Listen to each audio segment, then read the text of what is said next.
Ndị be anyị ekelekwe m ọgọ, udo dịrị unu. Enwere m chọrọ ka akọwakwa ọzọ gbasara ihe onyonyo nke ikpeazụ m mere. Ihe gbasara arụsị a eji wee ihe ndị be anyị egwu. Nwoke onye ọcha eji wee kede ndị anyị n'ọgbọ. This is why I say this Jesus is fake and never exist. He has never existed and he can never exist. This is Greek idol. Here arụsị. Arasị ndị Greek dị ihe a. Enwe ihe mere nji ekwu ya. Kedu ihe mere nji ekwu ya? Ihe eme ndị na-asị na swepụga religion na struggle na alaeze a na-ada swepụga religion mana ndị amaghị ihe. There is no how we can control physical without the spiritual side of it. It must be spiritual. Ebe gburu ndị ba egbuta ha mmiri na ihe mmụọ. Emere ndị ba hapụ ihe mmụọ hapụ ha emeghị ihe ha na ma ha na-akọ. There are reasons why I say Jesus is fake. One of those reasons is that this name here, Jesus, ihe aba ha arụsị ndị Greek ka ọ bụ. Onye arụ ya bụ Jesus, ihe na-aba arụsị. Onye bịara zọpụta ndị Juu, aha ya bụ Yahushua. Yahushua ịtọ ọnụ n'oyibo ihe ọ pụtara bụ salvation of God. Ịtọ ọnụ n'Igbo ihe ọ pụtara bụ Chizọba. Ya ọ na-agụ na onwe ga-akọwara m ihe Jizọs mere n'asụsụ Igbo ma ọkwa n'asụsụ ọbụla maracha ihe na-akọ.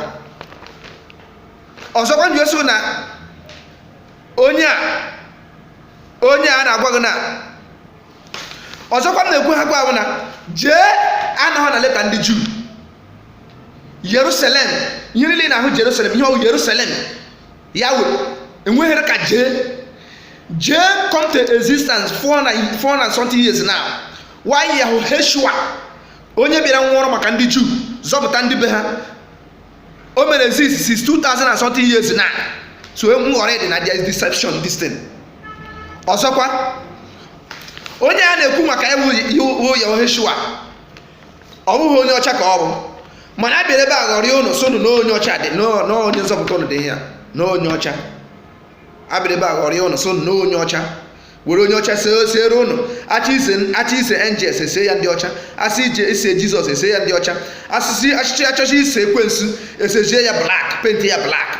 Ihe ndị ọcha na-agwụ n'ụnụ nwa bụ ndị isi ojii ndị ekwensu ama unu na-efe ha na-aka asụ na abandon na-atụ na ahụhụ maka unu wee ekwensu. Ọ ya mere eji ese ekwensu black ndị ụka na-amaghị.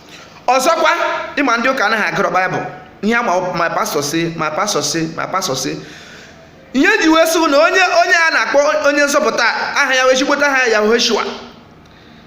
Ihe echigbota aha ya Yahushua onye a onye Juu ọ dịghị ọcha ọ dị onye ojii ka ọ bụ. Ịgụ akwụkwọ Revelation, book of Revelation chapter 1 verse 14 ị ga-ahụ na the Bible says that his body is like a burnt brass, his hair is like white as a wool, his eye is like a burning flames. Onye a na-eji na-aghọrị na isi ya ka ọ dị ojii ọka ọ dị ọcha, anya ya otu ọ dị a na-aghọrị ụnụ ndị isi ojii, a na-aghọrị ụnụ ndị Igbo na-aga ụka. Ụnụ so na nnụnụ fere arụsị, nnụnụ fere lokal arụsị, unu na-efezi foreign arụsị, international arụsị. Ọ ya dị ya ihe ahụ international arụsị ka unu na-efe ndị Igbo ndị iberibe na. Ọzọkwa nji wee sị na Jizọs ahụ complete fake, enweghị ihe ọ na-arụ. Bible said by the mention of Jesus Christ's name every knee shall bow and every tongue shall confess that Jesus Christ is Lord. Na jizi ndị ụka so na pastor ka ihe mere pastor ji eji security were aga. Why are your pastors, if by the mention of Jesus name every knee shall bow, why are your pastors moving with armed security personnel? Ask yourself. Let them use the name of Jesus to protect themselves now. They are carrying security walking up and down with his siren to tell you that Jesus is fake. He can't save anybody. If Jesus is saving anybody, disarm all those security personnel you are carrying and go with the name of Jesus. Let him save you. And by the mention of Jesus, every knee shall bow and every tongue shall confess Jesus Christ is Lord. And you are carrying armed security to protect yourself. Deceiving members and this mantle, this sticker, go and put it in your house. No armed robber will protect you. No armed robber will come. This, that. Pastor with security now, guys, because he got on a Bible by the mention of Jesus Christ's name, every knee shall bow. Only believe. Kedu ebe Jizọs nọ mgbe a na-amụ chọọchị ọkụ? kedu ebe Jizọs a na ya na aha na-azọpụta? Kedu ebe aha nọ? Kedu ebe Jizọs a nọ mgbe ndị na-achị efi na-egbuchi ụlọ na-egbuchi ndị mmadụ? Mgbe ndị na-achị efi na-agba ụlọ ụka ọkụ, kedu ebe Jizọs a nọ agba ụlọ ya ọkụ? Mgbe ụlọ ụka na-adagbu ndị mmadụ, ihe ga-eji mmadụ aha a na-agwa wufe ekebo, mmadụ nọ n'ụlọ ụka na-abụ abụ na-ekpere Jizọs, na-epresi Jizọs, na-eto Jizọs, ụlọ ụka da-adagbu onye ahụ. Jizọs ị na-eto azaghị iji gwa gị na it doesn't exist. Jesus is a fallacy. Jesus is a pretext. Jesus is fake. It's idol. It does not exist. If he says it's existing, Jesus can challenge me. Let me see. It doesn't exist. If not, there is no how somebody will praise Jesus in a church. The church collapse and kill them. If Jesus is existing, there is no how pastors will go into armed security personnel. Why can't Jesus protect them? What is written in the Bible that if by the mention of Jesus can even shall bow? Let them mention the name of Jesus. Let the security armed robbers and all that are pursuing them bow to the name of Jesus. They are carrying armed security personnel. Nkeke wemi we na ụfọdụ ndị a na-echekwa ndị amị a, ụfọdụ ndị a na-echekwa ndị polisi, ndị pastọ abụ ndị na-anaghị aga ụka. Ụfọdụ ha bụ ndị na-anaghị aga ụka, ndị na-akụ isi ala na mmụọ, ndị na-amaghachi ha maka bụ ndị na-ebu egbe na-eche ngwa na nwe ose ịma Jizọs onye iberibe a na-aghọrọ ya ọnụ. Ọzọkwa bụ ihe e kwuru so na Chineke, in fact ka a ghara ịkpọ Chineke God maka ndị ọcha ha ma ihe ha lechara anya, ihe ha ji wee ihe ha kpọrọ God a, because na onwe nke m ana m ekwete na God abụghị ya bụ Chukwu oke abịa, because eme mgbe ị ga-abịa sị m na the power of God come upon Mary and Mary took in. And the Bible says God is Holy Spirit. That means no God bịa dakwasị Mary, bịa na Mary dịrị ime.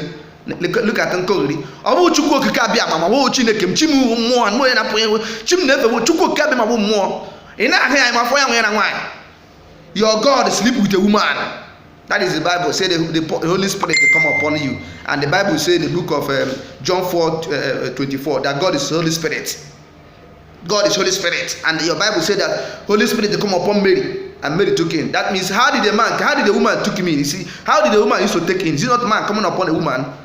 You people are being deceived. You are worshiping idol. Nonsense people. Ihe a na-asị na Chineke were ike na Chineke were ike nye Jizọs. Ihe m na-agwa ihe a na-abụ ndị Igbo. Maka ndị Igbo furu ọhịa, ndị Igbo ka ha aka ụka. Ha waka aka ụka, ha waka aga ụka. Mana ha waka ka aka egbu n'obodo a. Ha waka aka emegide n'obodo a. Ha waka atasa ahụ n'obodo a. Jizọs a na-azọpụtakwa ha na nke ahụ. So ndị Igbo nụwa ka m na-agba. Ihe ọnụ na-akụgheri si na Chineke were ike nye Jizọs. Chineke Chukwu oke abịa ma agba ha aka, ike ledi ya n'ogwe aka, enwe onye nyere ike ya. Ya bụ na eziokwu na Chineke were ike niile nye Jizọs. Ọ pụtara na God had been dethroned, na Chineke anọzi n'oche eze ya. Chineke ọ na-anwụ anwụ. Ọkwa na tupu onye ọzọ ahụrụ eze ga-anwụrụ.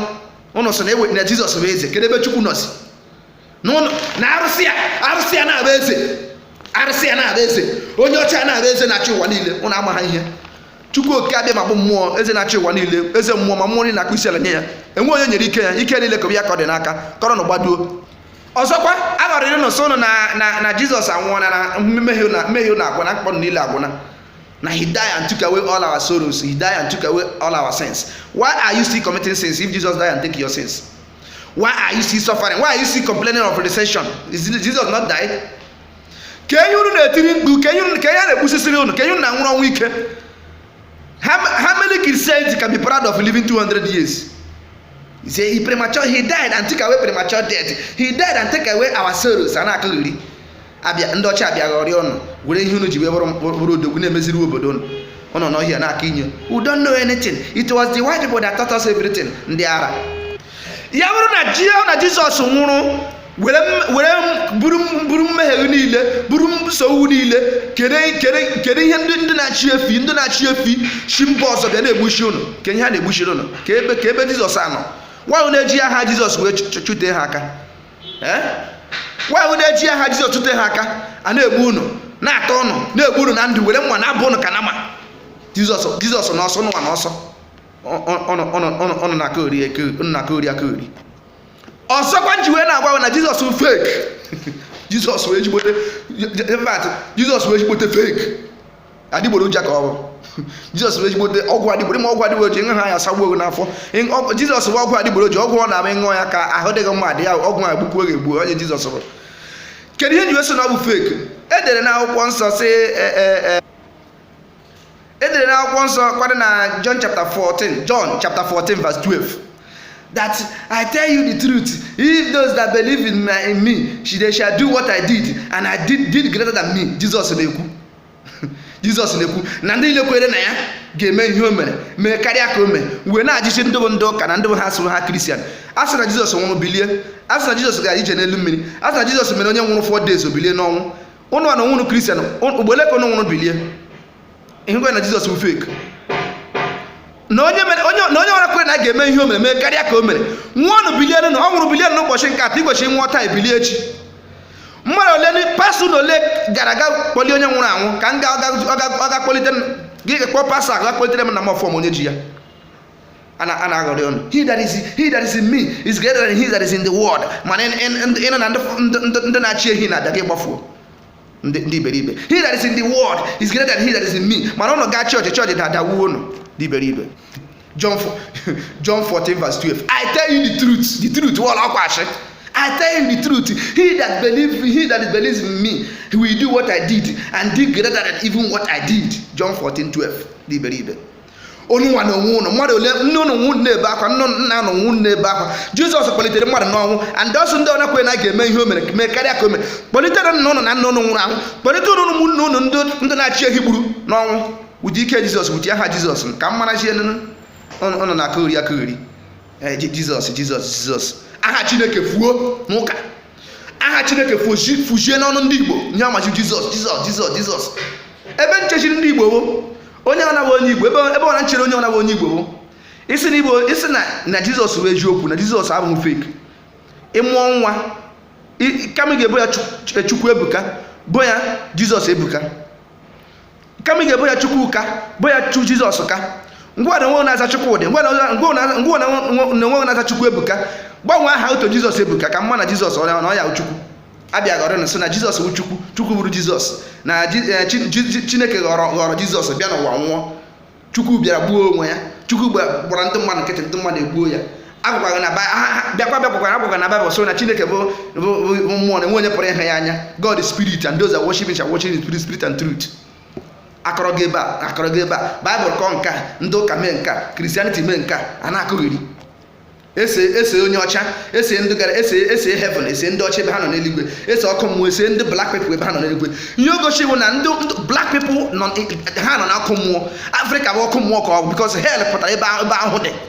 Ndị ọcha na-aghọrị ọnụ so na Jesus is coming soon, the world is coming to an end very soon, but they will tell you in 100 years time we are going to manufacture the fattest train, in 30 years time we are going to manufacture the fattest mobile app, in 20 years time. This is what white people are thinking, and come and deceive the white this is what the white people are thinking, come and deceive the black men that they should not bother, the world is coming to an end. That is why the blacks can't develop their mind, they can't invest, they can't think of how to amend the world. Maka na uche ha niile n'ụwa ga-emebi. Ndị ọcha na-emechiri ụwa ha na-anụ eluigwe, ụnụ na-atụ anya eluigwe ndị iberibe. Ndị gaa Paris, gaa Germany, gaa London, gị hụ eluigwe, ụnụ na-atụ anya mgbe ụnụ nwụrụ ọkụ ga-aga eluigwe, mana ndị ọcha na-anụ eluigwe n'obodo ha ndị iberibe.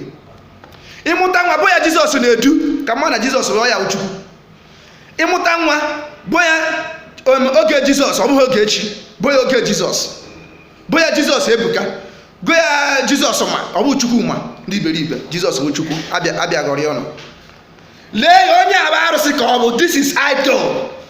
Jesus is idol. I repeat it again. Jesus is idol. Don't not just to come and comment that I'm fool. If I'm fool, tell me the reason why I'm fool. Jesus is idol. Jesus is idol. Anybody that worship Jesus is worshiping idol.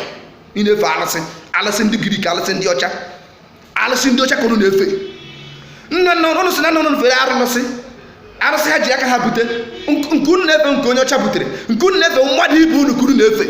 Ndị Igbo nkwa unu na-aga ụka, kama unu ga-abara ụka ka ihe unu katara kene nkwa unu na-anwụsịsị. Mmadụ na-elebe unu bigwere ndị ka ndị nna ha, ndị nna na obiri 100 and 200 unu na-ebi 70 years as transition call to glory. Nkọgori onye nwụchuru anwụchu, onye nwụchu asị ya gọnso osu na ọ ga n'eluigwe, nwaanyị ndị ọcha na-anọkwa eluigwe na-ebi dị iberibe. Daalụnụ ka ọ dị.